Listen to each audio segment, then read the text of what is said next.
आसाम नाङैनो जायफ्रा एचएस आनजादखौ मोजां रोखोमै उथ्रिसारनो हाबाय बयनिसिमबो आङो कंग्रेचुलेसनखौ जासिबाय आरो लोगोसेनो जोङो दिनै इउएन एकाडेमि सिनियर सेकेन्डारि फरायसालि हिसाबै जिहेतु जोंनियावबो गासै 34 फरायसाफोर दङमोन आरो 34 फरायसाफोरनि गेजेराव दिनै सा 34 फरायसायानो उथ्रिसार जानो हादों बिनि थाखाय जों गिबियावनो बयनिसिमबो गोजोननाय जों गासैबो गोजोनबाय आरो लोगोसेनो जोङो जोंनि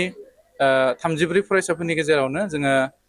सेथि जितु फार्स्ट डिभिजन जोङो सा 10 फरायसा मोननो हादों आरो लोगोसे सेकेन्ड डिभिजन सा 15 आरो थार्ड डिभिजन सा 6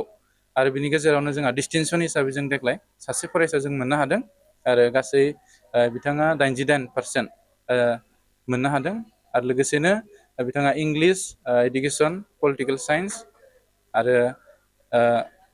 एमाइल एडभान्स बड' गासै मोनबा साबजेक्टआव लेटार मार्क मोननो हादों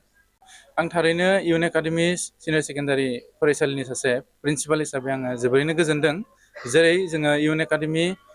फरायसालिया दिनै कुसिबिलनि मोनसे थासारि बा हालामाव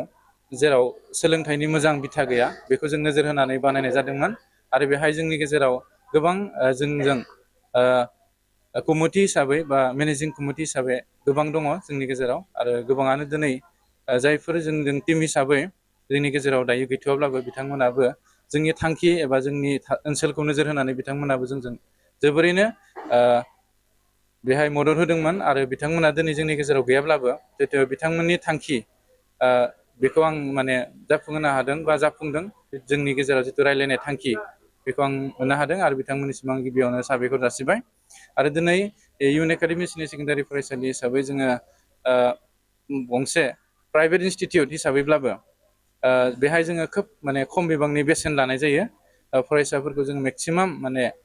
जागायजेननायनिफ्रायनो फ्राय भाबै माने जोङो फ्रि एडमिसनखौनो जोङो होबोगासिनो दङ आरो लोगोसेनो जोंनि कुसिबिल बायदि मोनसे हालामाव गोबां माने जोंनि बर' ओनसोलफोरनि न'खरफोरा गासैनियाबो फ्राय एखेयानो बेहाय माने गासैबो आबादारि न'खरनि गोजा बेनिखायनो जोङो रांखान्थि बेलायाव जितु गोग्लैसोनाय बेनिखायनो जोंनि इउएन एकाडेमि फरायसालियाहाय बिथांमोननो जोङो खोब माने खम बेसेनावनो मुं थिसननाय बा मान्थलि फिस हिसाबै लानाय आरो बिदिनो गुबुन गुबुन माने फिसफोराबो गोबां खम बिनि गेजेरजों दिनै जोङो इउएन एकाडेमि फरायसालिया सोलिनानै दङ आरो जोङो आसा खालामदों जे फरायसाफोर बिथांमोना जोंनि जितु थांखि बेखौ बिथांमोना मोनसे समावबाबो जाफुंहैगोन दिनै जोङो आसाम नाङैनो जिहेतु सोलोंथाइनि बिथिङाव आथिखालाव खोब दावगाफु मोनसे समा जानानै फैदों आरो बे हिसाबैनो जोंनि इउएन एकाडेमि सिनियर सेकेन्डारि फरायसालि हिसाबै जोंबो बै मोनसे दावगालु जुगजों खारफानो थाखाय जों थागथियारि जानानै दङ। हयथ' नोंथांमोननि बे फरायसालिनिफ्राय जोबथा हायार सेकेन्डारि जोबथा आनजाद मोनबेसे बेस्ट दिनैसिम दिनै जोंहा इउएन एकाडेमि सिनियर सेकेन्डारि कुसिबिलाहाय 2023 मायथाइनिफ्राय जागायनानै दिनै 2026 मायथाइसिम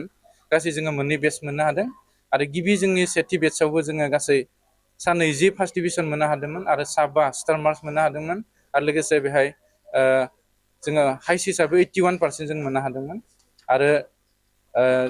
देग्लायनि जितु रिजाल्ट बेबो माने जों मोजांखौनो बुंदों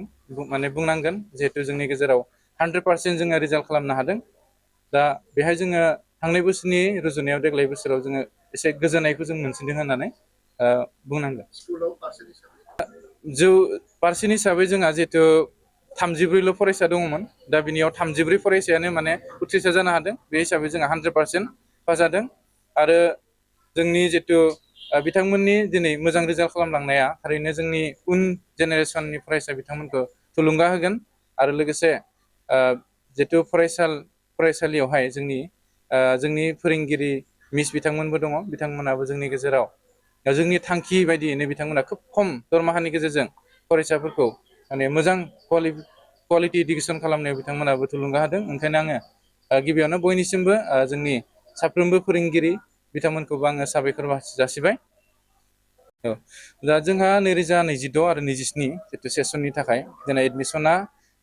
जागासिनो दङ बेहाय जोङो देग्लाय बेखौ जों नोजोर लाखिबावदों जे जितु फार्स्ट इयार सेकेन्ड इयारावहाय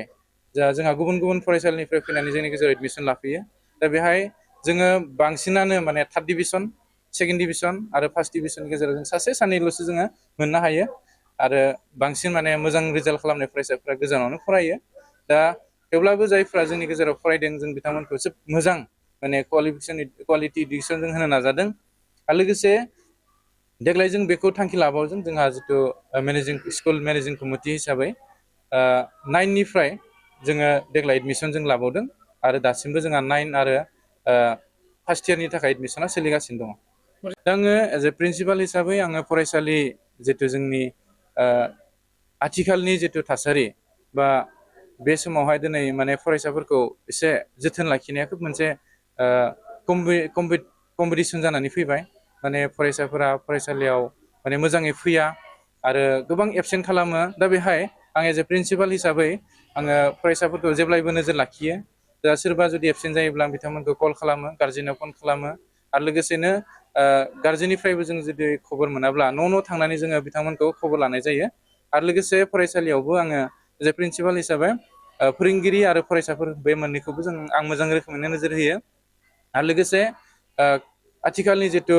मोनसे टिचिं जिथु माखासे मेथड सोलोंनांगौ जायो आजिखालि निउ इडुकेसन पलिसिनि गेजेरजों आसामनि जिथु माखासे कारिकुलाम बेजोंबो गोरोबफानो गोनां जायो। बे हिसाबै जिथु जोंनि प्राइभेट इनस्टिटिउटब्लाबो जों फोरोंगिरि बा फोरोंगिरिफोरखौ जोङो माखासे ट्रेनिंनि सुबिदा जोङो होनाय जायो। आरो बिनि गेजेरजों जोङो फरायसाफोरखौबो हानायमानि माने मोजां थाखोजों थांनो थाखाय जोङो बेखौ रेडि खालामनाय जायो।